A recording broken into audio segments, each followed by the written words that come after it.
అబ్బా సిగ్నల్ కాడ ఎంతసేపు నిలబడాలి? ఓ ఫ్లైఓవర్ కట్టిస్తే బాగుండు, రప్పున వెళ్ళిపోదుము. చౌరస్తా కాడ ఓ అండర్ పాస్ కడితే అల్కగా అవతల పడతాం కదా. రైలు వచ్చిందంటే గేట్ వేసుడే.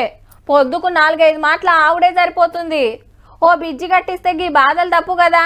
ఇగో గిట్లా అంటుంటారు, ఊర్లలో ఉండేటోళ్లకు సుతా గివే తిప్పలుంటాయి. కాకుంటే ట్రాఫిక్ జామ్ తోటి కాదు, ఆనలకు వాగులు పొంగినప్పుడు. అటు పొలాలు ఇటు పొలాలు నడిమిట్ల బ్రిడ్జి నిన్ననే ఓపెనింగ్ అయితే ఎట్లెట్లుందని చూస్తున్నట్టున్నారు ఊరోళ్ళంతా.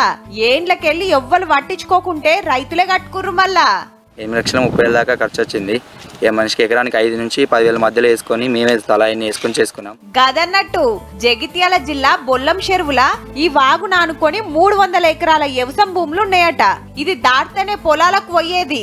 ఆనకాలం వచ్చిందంటే మస్తు తిప్పలా. ఓ బిజ్జి కట్టియమని ఆఫీసర్ల చుట్టూ ఏండ్ల కమానం తిరిగి యాస్టగొని రైతులే ముంగట పడ్డరిగా.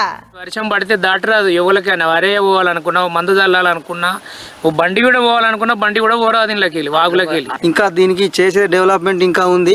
ఏదన్నా ఉంటే అధికారులు కానీ ఎవరు కానీ ఇప్పటి నుంచి ముందుకొచ్చి ఇదేమన్నా చేయాలని కోరుకుంటున్నాం. ఇప్పుడన్నా కడమ పనులు ఒడిపించి ఊరోళ్లకు ఆసరైతట్టు చూడుర్రి సార్లు జరా.